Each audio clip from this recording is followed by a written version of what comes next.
मेरा नाम फ़िज़ा कुरैशी है और basically I belong to Thatta district of Sindh. मैंने अपनी एमफिल इकरा यूनिवर्सिटी से लास्ट ईयर ही की है इंटरनेशनल डेवलपमेंट स्टडीज़ में, और मैं पिछले 16 साल से डेवलपमेंट सेक्टर से वाबस्ता हूँ।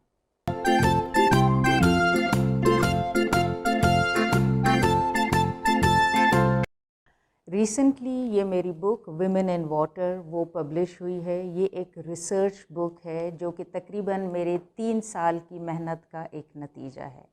इस किताब का नाम विमेन इन वाटर इसलिए है कि ये माहगीर औरत पर लिखी गई है, और ये बदीन डिस्ट्रिक्ट की 2 यूनियन काउंसिल की जो फ़िशर विमेन है उसके सस्टेनेबल लाइवलीहुड सोर्स के हवाले से लिखी गई है।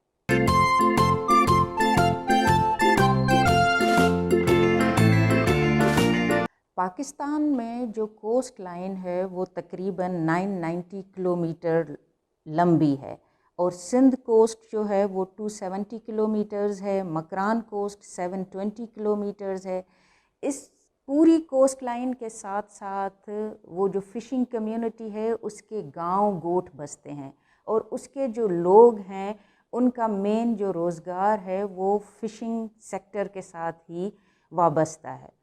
इसमें जो हमारी माहगीर औरत है उसका सालों सदियों से बड़ा एक रोल रहा है, मगर वक्त के साथ साथ वो जो रोल और उसका किरदार इस पूरे सेक्टर में रहा वो मांद पड़ता गया। पहले ये होता था कि जब मर्द जो है वो समंदर में जाते थे, मछली पकड़ कर लाते थे, तो वो पीछे ख़वातीन जो है वो बैठकर जाल बुनती थीं। मगर वक्त के साथ साथ बड़ी बड़ी फैक्ट्रीज़ लग गई, बूलो और गुज्जो जैसे नेट्स बनना शुरू हो गए, तो वो पूरी चीज़ एक डाइवर्ट हो गई। उनका जो रोल है उस पूरे सेक्टर में मांद पड़ गया। इस वक्त भी हमारे पाकिस्तान में या सिंध में अगर हम देखें तो एक जो बड़े शहर हैं जैसे कराची है, तो वहाँ इब्राहिम हैदरी वगैरह की जो ख़वातीन हैं वो डिग्रेडिंग करना, उनकी पैकेजिंग करना, उस तक उनका रोल है। मगर बदीन, ठट्टा और ये जो पूरे कोस्ट लाइन के साथ अजला आते हैं और गांव आते हैं, वहाँ की जो फ़िशर विमेन है उसका पूरा किरदार फ़िशिंग सेक्टर में बहुत ही कम हो गया है।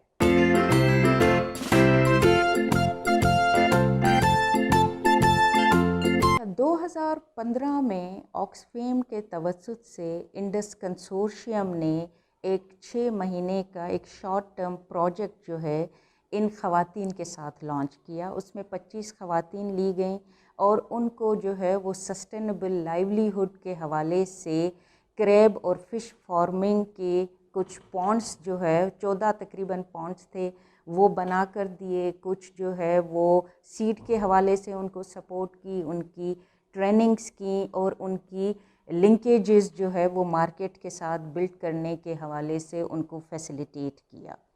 तो वो था तो 6 महीने का प्रोजेक्ट, मगर उसका नतीजा ये आया कि वो ख़वातीन जो है इतनी पावरफुल और उनकी इकोनॉमिक और सोशल जो है वो अपलिफ्टिंग इतनी ज़्यादा हुई कि उसने मुझे इतना अट्रैक्ट किया कि 3 साल के बाद फिर मैंने इस पर रिसर्च स्टडी कंडक्ट की। और जब मैं उन गांव में वापस गई 3 साल के बाद, तो ना फ़कत वो पॉन्ड सस्टेन कर रहे थे, मगर उन ख़वातीन की जो सूरत हाल थी सोशल और इकोनॉमिक वो भी कहीं ज़्यादा बढ़ चुकी थी। और उनका कहना था कि एग्रीकल्चर में जब हम अपने एक तो घरों से बाहर जाते हैं, मगर ये पॉन्ड्स जो है वो हमारे घर के पिछवाड़े ही हैं, हमें अपने बच्चों को नहीं छोड़ना पड़ता, घर को नहीं छोड़ना पड़ता, हम उसको वहीं मैनेज करते हैं और उसका जो रिटर्न है वो बहुत ज़बरदस्त है। यही मेहनत जब हम एग्रीकल्चर सेक्टर में कर रहे होते हैं तो हमें 20,000 रुपये तक का जो है वो प्रॉफिट हो रहा होता है, मगर इसमें से उनको तकरीबन 40 से 50,000 रुपये का प्रॉफिट हो रहा था, जो कि उनके लिए बहुत बड़ी बात थी।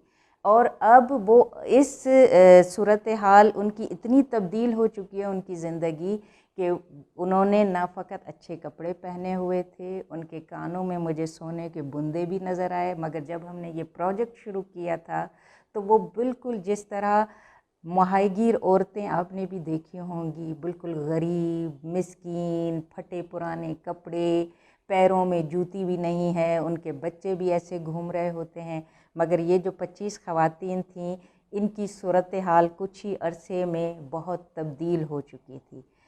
इसकी वजह सिर्फ जो एक मेन मुझे नज़र आई वो ये थी कि चूँकि जो इनका इंडिजीनियस नॉलेज था और इंडिजीनियस उनका जो स्किल था वो इसमें काम आया है। अगर इसी लाइवलीहुड अल्टरनेटिव लाइवलीहुड सोर्स में हम उनको कोई सिलाई कढ़ाई सेंटर खोल कर देते तो प्रोजेक्ट ख़त्म होने के साथ साथ वो भी बंद हो चुका होता। मगर चूँकि ये उनके बड़े दिल के करीब था और उनको बड़ी खुशी महसूस हो रही थी, वो इसमें बड़ा नेचुरल फील कर रही थी। और इस वक्त इन ख़वातीन 25 ख़वातीन ने फिर दूसरी ख़वातीन को इसमें शामिल किया है जो कि इनको सपोर्ट कर रही होती हैं, उनको वो तनख्वाहें दे रही हैं। वो अब एंटरप्रेन्योरशिप और लीडर बन गई हैं और वो चाह रही थी कि अब हम जो कर्ज़ा आपने हमें दिया, कर्ज़ा तो नहीं था, ग्रांट थी, सपोर्ट थी, वो ही सपोर्ट हम अब अपनी इन ख़वातीन को करें कि वो भी जाकर ऐसे पॉन्ड्स बनाएं और अपना लाइवलीहुड सोर्स जो है वो बेहतर तरीके से जनरेट करें, अपनी फैमिली को सपोर्ट करें।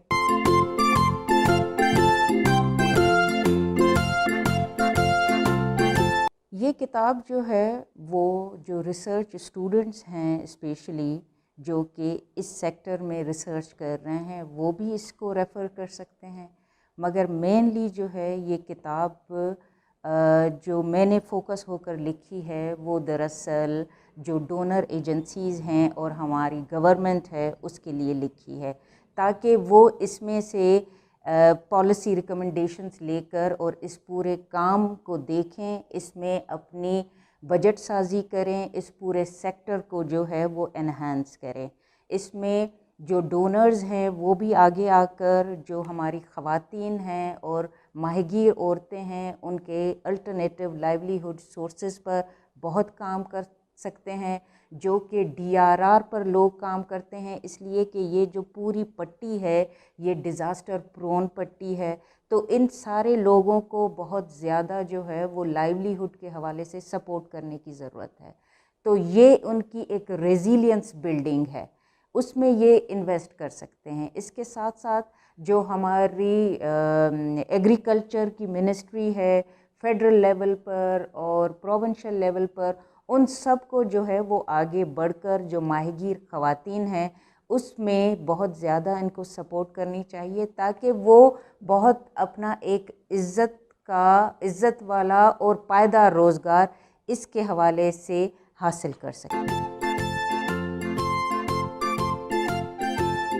अब जो पॉलिसी रिकमेंडेशंस हैं इस बुक की वो भी इसी हवाले से हैं कि हमारी जो गवर्नमेंट है, मेनली जो हमारे एग्रीकल्चर मिनिस्ट्री है, उसको इसमें बजट साजी करनी चाहिए, आगे आना चाहिए। इसमें कुछ प्राइवेट सेक्टर भी आगे आ रहा है, मगर गवर्नमेंट को पब्लिक प्राइवेट पार्टनरशिप के तहत भी इस सारी चीज़ में आगे आना चाहिए और इस पूरी चीज़ को एनहांस करना चाहिए, इसलिए कि फ़िशिंग सेक्टर में इतना पोटेंशियल मौजूद है पाकिस्तान के कि वो पूरे मुल्क की इकोनॉमी को एनहांस कर सकता है। तो इस चीज़ पर बहुत ज़्यादा इनको फोकस करके और नए प्रोजेक्ट्स लाने चाहिए। इससे ना फ़कत ये कि मुल्क की इकोनॉमी एनहांस होगी मगर विमेन एम्पावरमेंट भी होगी और जो हमारे इंडिजीनियस फ़िशिंग कम्युनिटी है और उसकी ख़वातीन हैं वो भी एम्पावर होंगी। तो इससे बहुत सारे ज़ाविये निकलते हैं जिसमें कि आगे आकर काम करने की ज़रूरत है।